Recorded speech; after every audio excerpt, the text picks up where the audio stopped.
all you cool cats and fun felines. It's Leah and Lynn. And today we're at our house in Jonesboro, Arkansas.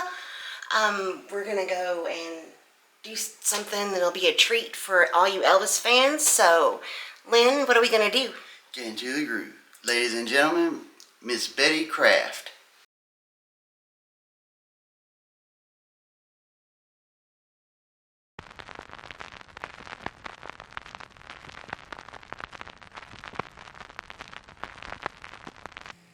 We were so lucky to get to meet and listen to Miss Betty Kraft. Her story is just fascinating. She lived in Bono. She was 15 years old, and her school was raising money for a school trip. So her mother suggested that maybe she write a letter to Bob Neal, which he was a host of a morning radio show out of Memphis at the time, and managed Elvis and Johnny Cash and a lot of the talent that came out that year in 1955. I had seen him in Middleton, and I just fell in love with him then. And I mean, can you imagine that? Just writing a letter and hoping they'll respond, and he did. He responded, and she said he sent her a whole bunch of flyers to hang up, advertising for the performance. She said it said Elvis Presley featuring Betty Kraft on the poster. The posters, it had the Elvis Presley show starring Betty Kraft and Elvis Presley and Bob Neal. And I thought, oh my goodness. Well, she said her dad was not happy about that and told her to get rid of those flyers and not hang them up. He stood up from his desk and he shook his finger at me and he said, no daughter will have her name on a billboard with Elvis Presley with those sideburns. He didn't know about the shaking hips at the time. But she also told me she hid one under her bed, which who wouldn't? When she told Bob Neal that her dad had made her throw away the posters he sent her more to hang up. So she was still able to advertise for that. So, because they wanted as many people as they could get there because they wanted to raise money for their senior trip. So once Elvis got to Bono to perform, Betty was kind of put in charge of him. He stood in the door there with his guitar and he smiled that, lopsided grin, and I melted. At the time, Betty was 15 and Elvis Presley was just 19 years old. We were just two young teenagers. Then he looked at me and he picked up that guitar and he strummed, "Baby, won't you play house with me?" And I thought, oh my goodness gracious, this is wonderful. And this is where our story continues. Miss Betty Kraft spoke at the Historical Society in Craighead County, Jonesboro, Arkansas, Tuesday night. Well, I'm going to invite Miss Betty Kraft to come up here, and I'm going to let her tell a little bit about what she's done in her life, and then we're going to wade in talking about Elvis in Craighead County. Because somebody would have told my dad. So I just stood outside the door and asked him if he needed anything. That's all I could do. And he said no, and so he finished putting on makeup and came to the door, and Bob Neal had not announced him as at that time. And he said, he started singing, "Baby, won't you play house with me?" and looked at me, and I thought, oh, I'm going to die right here. It was so much fun. And then I'd think about my dad, and he was going to be so mad at me about all of this. And about that time, some of the kids told me that the gymnasium floor joists fell in. And so Elvis, of course, was coming out, and the kids were stomping so hard. And before Bob Neal could get the name Presley out, the kids were just ecstatic. It was unbelievable how charged that crowd was. but the floor did fall in. And later, I was in Memphis, not too many years ago, and I saw Scotty Moore at a concert thing, that party that I went to. And I said, Scotty, do you remember Bono? He said, yes, and that floor falling in. He said, we never forgot it.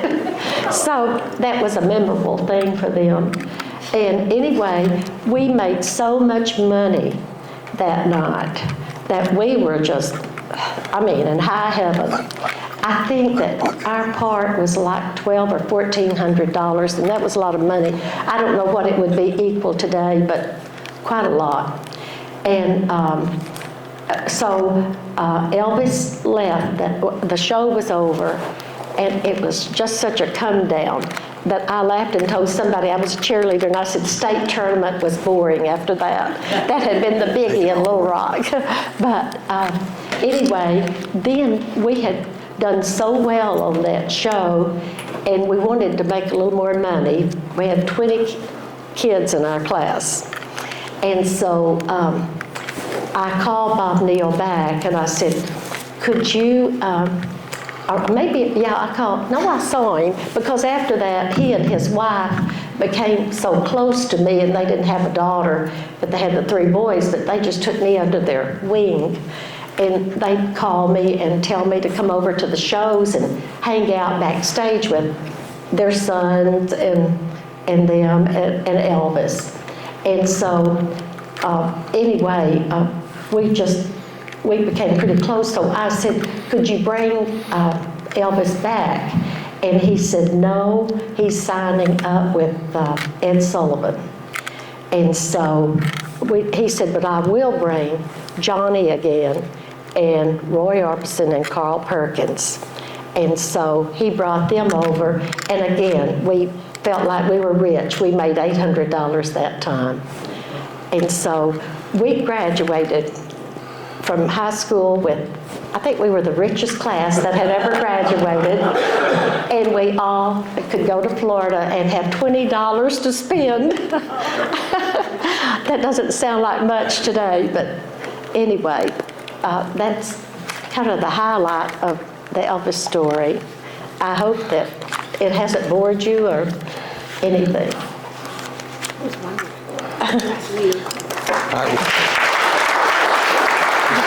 Okay. Okay. Most of y'all been where Elvis was born in Tupelo. If you hadn't been there, it's worth your trip over there. And that boy was a good-looking boy his whole life. I don't think he ever took a bad picture. No, he didn't. And then he loved gospel music. And then my daughter Leah, she's been over to Memphis a few times, and she's done a couple of blogs on Lauderdale Courts and other places where he lived. And he lived at 698 Saffron Street over in Memphis. And that was his draft card right there. And then this is Al Poston that lives in Jonesboro. He spoke to us a few years ago. He went to school with Elvis. Oh, he did? Yes, he did. Well, and so that's great. This is about the year he graduated with one of his buddies, and that's his graduation diploma, and that's his high school picture. And then, how many of you still got your Elvis baseball cards? Nobody? May I say something? Yes. This is pretty important, I think. I didn't think about it at the time. I was hanging out with Elvis and Johnny, not Johnny, he was with his wife and them in a different area, but Bob Neal, and I was just standing there talking to Elvis, and Colonel Parker walked up and said, Elvis, I want to talk to you after the show. So, Is that when you was over at Ellis Auditorium in Memphis? Yes, that's when. I'd never heard this story, and I said something about, I thought when he was at Nettleton, that was about the time Colonel Parker took over. But that's when Parker came on the scene when he was at Little Rock, and well, he came up and mentioned that he wanted to talk to Elvis after the show. And see, there's Jim Ed Brown and his sister, the Browns. They was the opening act for a while until Johnny Cash and Roy Orbison got involved with it. Now, this is the promo from Leachville. That was January 20th of 1955. That was the first place he appeared that I know of Buffalo Island or Craighead County. Did you know there's not a good picture of that gym anywhere? But I stole this off of Facebook. I'm gonna let Nan back me up on this. The guy that was custodian over there was Bill Adams, and they had a brand new gym floor. Now, how many had got chewed out by the coach for wearing street shoes on the gym floor? Oh. Yeah, and that's why we had sock hops. You know, people don't, you know, they think, well, why do we have sock hops? Because you couldn't wear regular shoes on the gym floor. Well, he went over and saw where Elvis had been doing the gyration, and he saw some blue suede shoes, and he went and threw them in the trash. Oh, no. That's cute. But the gym was built in '53, and it was less than 2 years old, and it's still in real good shape. They brought it back and redid the inside. Now, in February '55, they went to Little Rock, and Colonel Parker was not a U.S. citizen. I think he was Swedish. Elvis never performed outside the United States. That's why he didn't perform when he was in Germany. Colonel Parker was afraid some other flim-flam man like him would get Elvis and take him away from him. Well, the Louisiana Hayride was a big deal. In 1955, Elvis was at 256 appearances in that year. So he was on the road quite a bit. And he was at Bono In on September of '55. Oh, it was on a Monday though, right? Tuesday, I think. Okay. Well, he was in Nettleton on a Monday. Yes, that's when I went. And he was at the Earl Bell Center, or the community center, on a Monday. So he would do these little school dances, and let me get on into this. And of course, that's the heavy hitters for Sun Studio. And did y'all know that about 2 weeks before they showed up at Nettleton, Carl Perkins wrote Blue Suede Shoes at Park in Arkansas. Someone had stepped on someone's blue suede shoes. He said, hey man, get off my blue suede shoes. And so he wrote the song at Park in Arkansas, and probably one of the first places he recorded it or played it was in these little towns around Jonesboro. But Elvis was the only one at Nettleton when you saw him. He was. Yeah. He was, as far as I know, remembered him. All right, now this is just before, that's a Friday, and then there's a weekend, and that's when he's going to be at Nettleton.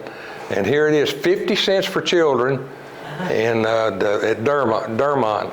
And here he is with a state trooper with the state trooper's pistol. Now, do you think that would happen today? No. But see, it says they're going to have fun, music, and jokes, and talks about the different songs. I kept seeing this kind of promo, and like the one that I showed you was at Leachville. They've always intrigued me.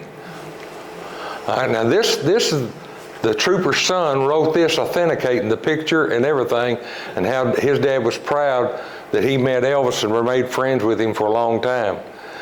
This is the day before he was at Nettleton. He was 333 miles from Nettleton, and he got a ticket. So, he had to book it, 'cause there was no interstate. You know what it used to be like when you drove to Little Rock on 2-lane roads and 2-lane bridges, and it took you forever. So he went from here all the way up 6.6 hours to have got to Nettleton. So, of course, he might have went to Memphis and then went on up, because he kept that highway hot going down toward Texarkana and Louisiana Hayride. That's where my posters came from. Okay. Was Louisiana. And when he came to Nettleton, he went past Court Street, he went past Willow Road. So he stopped at Pardue's department store and walked in there, and Dub Pardue was standing in there. Said this cat came in, had on a yellow shirt and pink pants, and said, man, he was some cat. Said he wanted to know where the gym was. He said, I was glad to tell him because I wanted him to get out of my store. When he got home, he told Francis Pardue about what he had seen that afternoon. So Elvis went back to the gym, and so this is where the gym was located. This is the old high school, and that's the cafeteria. None of this, there is nothing, no structures off of this is there except the football field. And so late in 1954, J.D. Coker called Bob Neal, and he said the girls was wanting Johnny Cash. So he called Bob Neal, and he said Cash was not available. He said, what about Elvis? Mr. Coker said, who's Elvis? I said, well, there's this another guy that, he said, ask your girls. So he asked the girls, and they said, well, yeah, because he already had That's All Right Mama and a few more. And they had a ledger in there talking about events that happened in Nettleton their senior year. Elvis is not in there. I don't think he was in ours either. But y'all's was a big deal. It was. But people said, well, how come they didn't do more than what they did? I said, okay, that's just like me starting singing now and expecting people to know who I am. I said, Elvis was just Elvis back then. And let's see, I think that's one of the pictures that he autographed down in Nettleton. I think that's the one Joey McAvoy had. But this girl, she was the gatekeeper. That's Martha Spann. They told Martha, said, you sit by this door and don't you let anybody come in this door. We got to make money. Said someone knocked on the door. She opened it. And she said, you got to go around front. He said, but I'm the entertainment.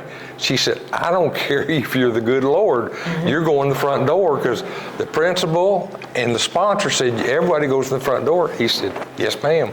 So he went around the front, came in, he told her what happened. So he took her, she was so embarrassed, but she's famous for rejecting Elvis. But she got a hug and a kiss out of it that night, but she was awfully embarrassed about it. Now, this is Mr. J.D. Coker, Battle of the Bulge veteran, Bronze Star, Purple Heart. If I stood up, he would be under my arm. He was a little short guy. And so he just did all kinds of things. So he was sponsoring the class in 1955, and they said, Mr. Coker, we want to get entertainment to raise money. So he said, okay. So that's when the gate was $32, and Elvis's cut was $16. Oh. And they wasn't prepared to sell popcorn or nothing. Mr. Coker said, go over the typing room, get all the covers off the typewriter, popcorn, and it's I think he said 3 cents for a handful of popcorn. So they raised money that way, because just like she said, there wasn't anybody there, hardly at all. Mm-hmm. But the girl said that Colonel Parker was there selling promotional pictures and stuff, and of course Bob Neal was there. But this is Miss Ernest Nelson. She was the principal. You talking about a straight back woman. She was a straight back woman. And so they got ready to go over to the gym and everything, and said, Elvis up there started doing some of his moves and stuff. Mr. Coker said, ooh. And Elvis did a few more moves. He said, oh. He looked over and saw Miss Nelson. She's over with her arms crossed, looking straight at Elvis, and then looking at him. He said, this is the end of me. He said, I'm not going to be here next week. And so she never did do anything to him about it, but Nettleton has fond memories about it. But I don't know, the advertisement that they did on Nettleton, if you notice, said Elvis appears tonight. Well, it was the Jonesboro Evening Sun. So it wasn't like they read first thing in the morning, planned on going. You come home from school, if you didn't look at the paper, you didn't know he was there. Now, the $1 Million Quartet comprised of everybody that showed up at Bono except for Jerry Lee Lewis. That right there and the ad from Nettleton, I've been looking for it for 49 years and have never seen it. And Betty, did you even see it back 70 years ago? Yes, because I had the plate that I had to take to the Sun office. Okay. And my nephew, I wondered what happened to that. I thought maybe, it was just around the house, and I remembered I had put it in my scrapbook, but my nephew, Hollis Kim Bowden, okay, he had gotten it out of there, I guess, and he has it in his possession. You think about the rest of the world and what's going on as far as entertainment, and some guy from Tupelo was part of all this. Now, this was later on, March of '56, but there's Johnny, Roy, and there's Johnny again and Elvis, and that's Norval Felts. You know, everybody knows Lonely Teardrops, and you know, he was all over this area too. And then here's Betty. Oh, my word. There's another letter that Betty got stating that he couldn't produce Elvis. He was going to produce Johnny and Roy and Carl Perkins. Yeah, Carl Perkins. And that's when they first came. That's when he played. And there's his yellow Cadillac. But he stopped at Nettleton at the Higgins gas station just outside of town that got blew away in the tornado in '68. Marvin Higgins, James, and Clifford Higgins, they ran that station. I think it was built about 1949. Well, Elvis is, you know, they'd jump over the door and jump in and out. Well, they jammed the door. So he asked Marvin, said, can you fix it? So Marvin fixed the door where it opened and closed. He got in the car and he said, you guys want to go with me? I said, well, where are you going? He said, I'm going to Bono. They said, no, we got another hour and a half. We got to work. He said, okay. So he went on to Bono. And then this is Betty's graduation class. And that's her graduation picture. Now, that's her daddy. That's my dad that made me throw away those posters. I said, the way he liked to make money, though, oh my goodness, he would have kept them for sure. See, my dad got on to me for collecting baseball cards, and I told him 20 years later, if he had invested with me, we'd been rich. But they won't listen, will they? No. But we were so impressed to think somebody, or I was, that someone from Memphis, because would come to Bono. Because at that time, Memphis was a city that was just, oh, so fabulous. It's a shame it's not that way today, but anyway. Was there any other type concerts or singings going on before that? But no, not in Bono, but that's why we were so overtaken, you know, with unbelieving that it was happening. But her family owned the Pride of Dixie syrup, and they did the clear syrup, and my grandmother had this jar that looked like a clock. We didn't call it Pride of Dixie, we called it clock syrup. And she kept cellophane over the top of it. She didn't even have a lid to it. Now, that's the famous building. Oh, man. And if someone doesn't do anything, it's going to be gone with the wind, because that storm the other day, there's shingles all over this parking lot. I played basketball in there all through my high school career, and these guys are famous. All these places that Elvis appeared, how many snapshots? You know, if it was today, you'd have 2,000 snapshots every 5 minutes. Well, here's a promo for him to go to Sykeston the day after Bono. And see, that's Buddy Smith and Ernest Gooden. And so, you know, that's something that we've even got that.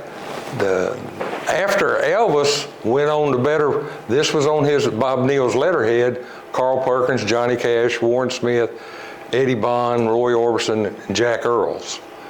And then here is October 17th of '55. He's down around El Dorado. And he had on a green shirt and purple pants, and he had that ducktail hairdo. And then this is a picture that was taken at Swifton in December of '55, and it's got the different entertainers there. And here he is in Louisville, Kentucky, Swifton, and then down. He was on the move all the time, because if you saw the movie Walk the Line about Johnny Cash, it kind of showed the life that they lived back then. And then here's '55, him and two of his buddies at the Mid-South Fair.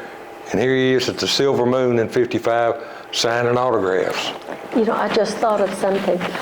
All the concerts that I went to at the invitation of Bob Neal, they were all on Sunday afternoon. So I suppose that he was traveling through the week and would wind up in Memphis for the shows. I had never thought about it till someone said he was in 256. And then I got to looking, he'd either go back to the Louisiana Hayride or he'd go back to Memphis. And see, he appeared at Nettleton, Mississippi. So I had to be real careful when it said Nettleton to do a little more depth. Now this is in the social whirly gigs of the Jonesboro Sun, that he's going to be at the Delta Beta Sigma sorority is the one that booked him in here to do the concert and everything. Johnny Cash ended up being on Johnny Carson one night, and you can find it on the internet. Johnny Carson asked him, said, what would you consider your first professional gig? He said, my first and second was with Elvis. He said, I went to a show with him, and in the Tennessee 2, they started being his opening act for about a year and everything, and that's what got Johnny going and everything. And then the Cotton Club, they never would book him because they said he'd never amount to anything. Al Poston said that they was from this triangle area over in Memphis, and they would have competitions, and Elvis went with them. And the guy got Al aside and said, if you get rid of that guy with that slick hair, y'all will go somewhere. He's talking about Elvis. Now, I lived over on Verne Street in Memphis, and Elvis bought this in 1956, and I lived 3/4 of a mile from there. And see, this is the way it looked when we would first go over there. There was no fence. And then when Elvis moved to Graceland, Mr. Wrigley with the chewing gum factory wanted to get the paneling out of Elvis's room and strip the wood and sell it with his gum. But Elvis wouldn't let him do it. And there he is in '56 on the Ed Sullivan Show. And see, that's why he was popular enough that he wouldn't be able to come here. And of course, Graceland, he bought it for like $102,000.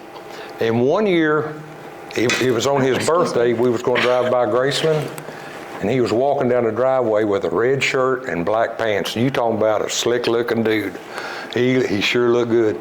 And I used to drive a feed truck to Memphis, and I'd stop, and even with him home, his uncle would let you walk up, and he said, you got to promise you're not going to make any noises. You can walk. He said, he's in the house. They let us walk up there, and we respectfully walked up there and walked back. And then, how many entertainers today would do this?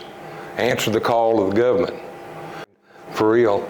See, Nettleton had their class of '51, they had Bobby Lee Trammell with the Arkansas Twist. And there was always rumor that Bobby Lee got up with Elvis and performed.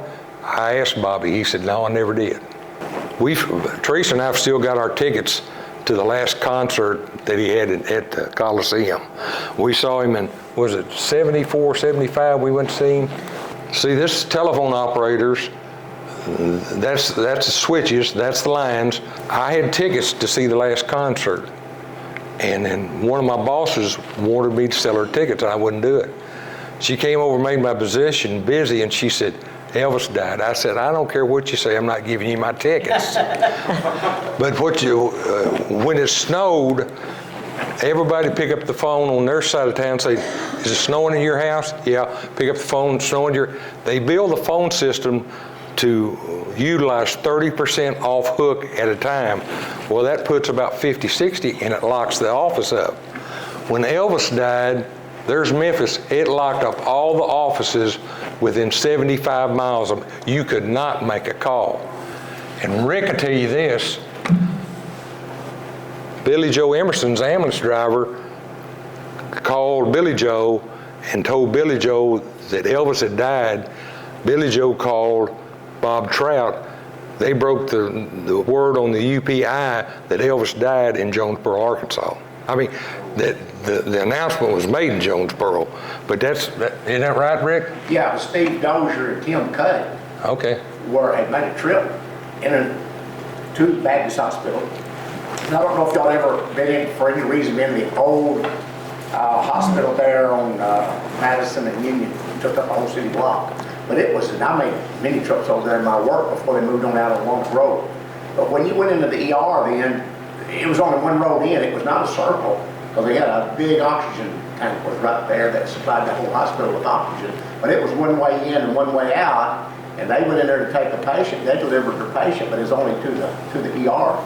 And the old trick in those days, when you got to Memphis and got on the bridge, there was an operation over there called Mid-South Communications. They handled the Mississippi, Tennessee, and Arkansas traffic because so much of it went in to the Med in those days, John Gaston.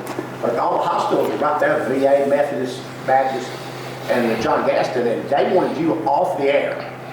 So you couldn't get on there and you called when you was going and said, I'm 7's inbound, and then you got off the radio.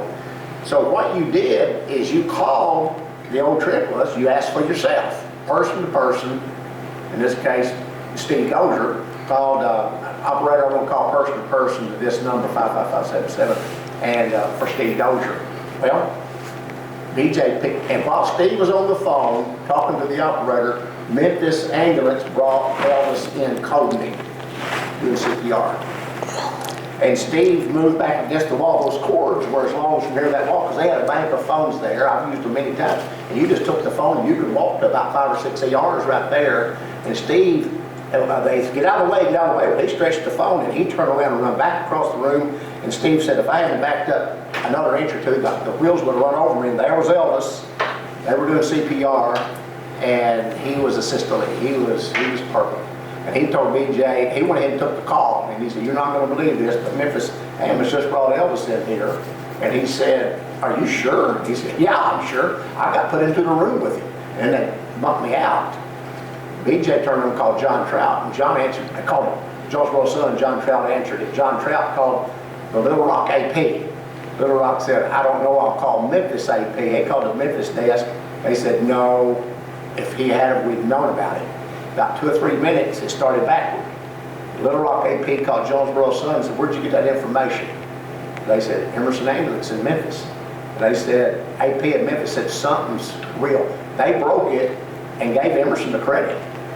And it went worldwide through the Jonesboro Sun. They announced it first. And that's where it broke out. And the Jonesboro Sun, before Mr. Trout passed away, did an entire page. Kurt Hodges did it. The entire page that broke it down. It exists because it's in the Jonesboro Sun. I don't have a copy, but Steve Dozier, years later, Steve Dozier became the director of the Arkansas State Police under Mike Huckabee. And Steve said, and then Steve went on to have a good career following that, because when Mike Huckabee left office, I'm trying to remember the next governor. Mike. So Steve left and went to work for Walmart. And he said during that interview with Huckabee for Director of the State Police and for Walmart both, it's very little information they wanted to know about your professional. You can do this. He said, we heard that you were there when Elvis died. And they said, yeah. He said, if Mike Huckabee told that story, because Huckabee was a guitar player and a big Elvis fan, Steve said, I bet I had to tell that story 15 times while I worked in his administration about the day I was there when Elvis died. Yeah. That's the truth. I'm going to tell something on myself. That morning when I got up, I went out to Indian Mall, and I got about 10 of the newspapers front banner saying Elvis died. I put the money in the machine, though. Trust me. Now, most people know about Elvis and him dating Linda Thompson. Linda Thompson's family's from over Monette, and from time to time Elvis would come with her, and the rumor was he'd come over in a Volkswagen where it wouldn't cause too big of a stir and everything. But she tried to save Elvis. She tried to get him off the drugs, but he would not clean up, and she said, I am not going to sit here and watch you die. And I respect her for that. You see this? You saw the woman being carried out? I was working for the phone company and I couldn't get off. She was working for the phone company, and she said, I'm going to get some of my friends, I'm going to Memphis. She'll tell you, I probably told her no 3 times in my life, and she hadn't listened 2 of them.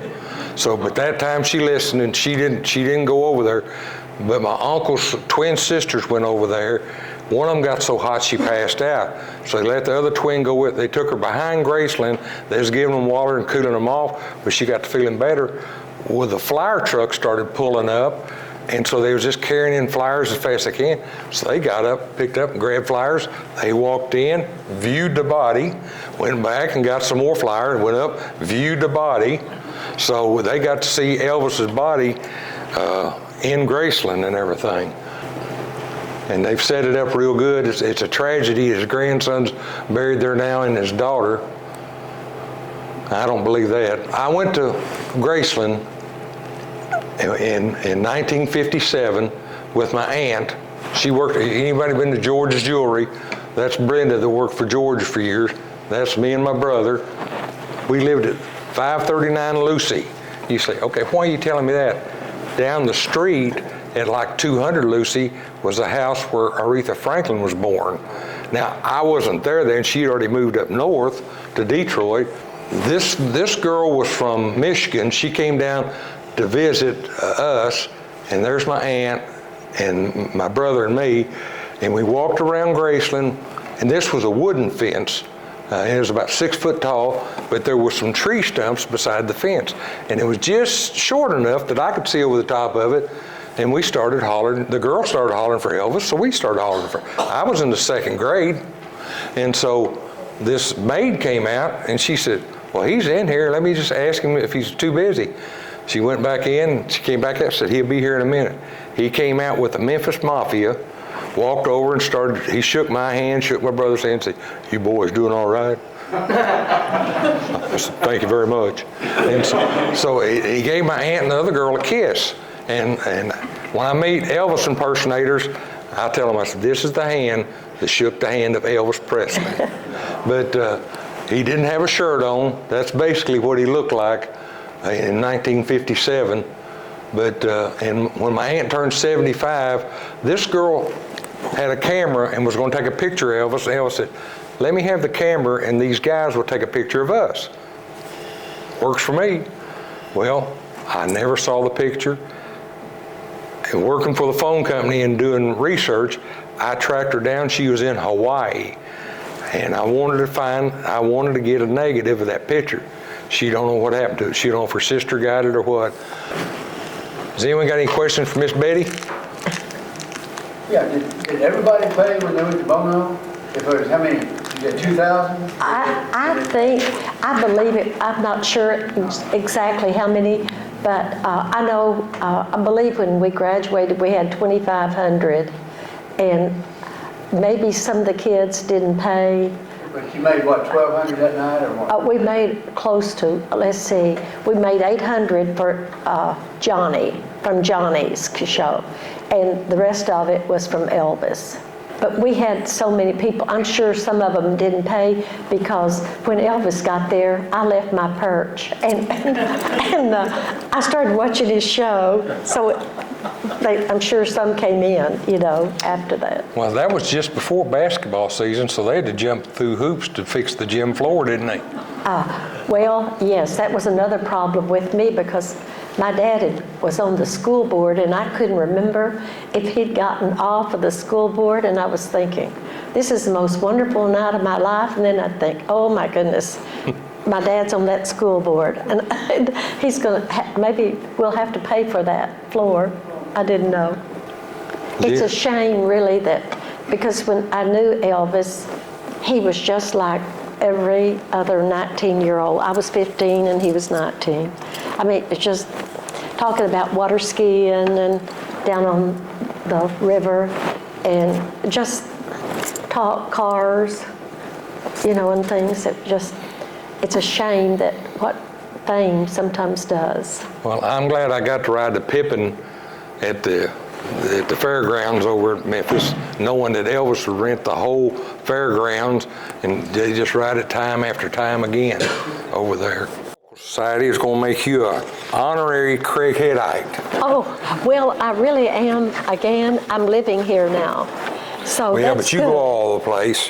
Yeah. But Thank you so much. yeah, you talk up Jonesboro and Bono and Craighead County, and Right. Thank you so much.